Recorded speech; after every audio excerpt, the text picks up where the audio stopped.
Assalamualaikum warahmatullahi wabarakatuh. Jumpa lagi dengan saya. Pada kesempatan kali ini saya akan memberikan tutorial bagaimana cara membuat garis putus-putus pada Word. Langsung saja kita buka Word-nya.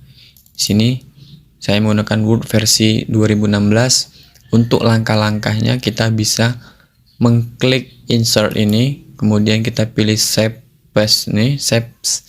Kemudian kita pilih pada line ini.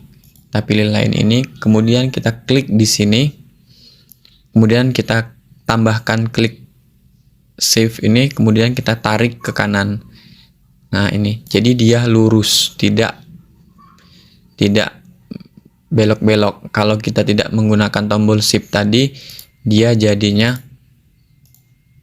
susah untuk lurus. Nah, ini dia kita belok-belok seperti ini.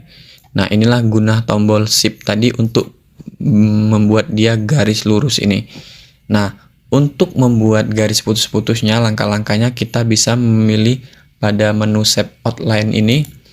Kemudian kita bisa mengklik dashes ini, kemudian kita klik yang putus-putus menyesuaikan dengan keinginan kita.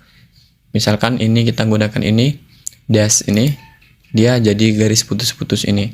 Kemudian kita juga bisa membesarkannya dengan mengklik white ini, kita pilih misalkan 1,5 pt ini misalkan ini, dan juga kita bisa merubah warnanya menyesuaikan dengan keinginan kita.